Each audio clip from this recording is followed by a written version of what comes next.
উনি তো অলরাউন্ডার, আসলে উনি বোলিং না করলে ব্যাটিং করবে, যেটা করে আসছে এতদিন। সৌম্য সরকার এই টিমে ছিল, তো ও যখন আসতে পারলো না ইন্টারন্যাশনাল ডিউটিসের কারণে, তখন ওই জায়গায় রিপ্লেসমেন্টের জন্য ওনারা আমাকে ফোন করে। ভাই বোলিংটা আসলে হয়তো হয়নি, বাট ব্যাটিংয়ে যেটা করলেন ইনিংসটা শেষ করলেন এবং একটা 6 মারলেন 4 মারলেন এবং একটা ক্রুশিয়াল মোমেন্ট, হয়তো উইকেটটাও তো ভালো ছিল না, একটু স্বস্তি দিচ্ছে কিনা? না, একটু ডিফিকাল্ট ছিল বোলিংয়ের সময়, আসলে ভেজা বলটা নতুনও ছিল, ওই সময়টাতে বল গ্রিপ করা একটু কঠিন হচ্ছিল। তো যাই হোক, আসলে আমরা আমাদের যে লক্ষ্য ছিল, যে রানের মধ্যে আটকাতে চাইছিলাম, আমরা সেটা পারছি এবং আলটিমেটলি আমাদের যে টার্গেট ছিল ম্যাচটা জেতা, নাম্বার 1-2 হিসাবে ওঠা, তো আমরা সেটা কোয়ালিফাই করতে পারছি। আমরা খুব খুশি এই জন্য। এটা কি আসলে একটা জবাব কিনা? আপনি আসলে সীমিত করে কিনা অনেক ধরে খেলছেন না, বিপিএলটা আসলে আমার টিমটা হয় না, এটা জবাব কিনা আমি আসলে পারি না, আসলে এই টাইপের ইনিংস কিন্তু আমার অনেক আছে। আসলে এটা আপনি কীভাবে কাউন্ট করবেন সেটা আপনার ব্যাপার, আপনি আমাকে কাউন্ট করবেন না করবেন না। যদি কাউন্ট করেন তাহলে বলবো যে এরকম ইনিংস অনেক আছে, আপনি চাইলে আমাকে পিক করতে পারেন, বাট এখন আপনি যদি না চান সেটা একান্তই আপনাদের ব্যাপার।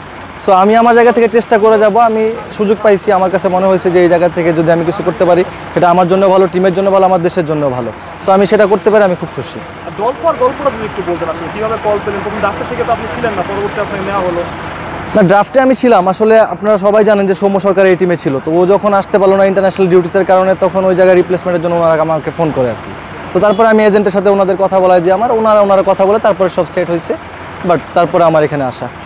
এত অ্যাগ্রেসিভ সাকিব আল হাসানকে আপনি কখনো দেখেছেন? প্রথম বল থেকে হিট করছে, মারছে, অনেক কিন্তু দেখছেন না। আসলে টি10-এর খেলাটা এরকমই ধরেন, আসলে এটা কারো ক্যারেক্টারের উপর ডিপেন্ড করে না। এখানে খেলাটা এরকম যে যাবেন আপনি প্রত্যেক বল থেকে হয়তো বা অন থাকা লাগবে। সো ওই জায়গা থেকে আমি বলবো সাকিব ভাই তো লাস্ট 2-3 ম্যাচ ধরে খুব ভালো ব্যাটিং করতেছে, সো ভালো করছে আজকে।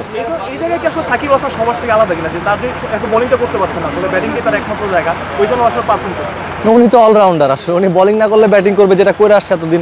যখন বোলিংয়ে কিছু করতে পারে না, ব্যাটিংয়ে করছে, ব্যাটিংয়ে না পারলে বোলিংয়ে করছে। সো এখানে বোলিং করতে পারছে না, ব্যাটিং করতেছে এবং মাশাআল্লাহ ভালো করতেছে। তো প্রথম ম্যাচটা আলহামদুলিল্লাহ খুবই ভালো গেল আপনার, এবং আপনারা তিনজন আছে, সাব্বির রহমান, আপনি এবং সাকিব, তিনজনই ভালো করছে, এটা একটু ভালো লাগা কিনা?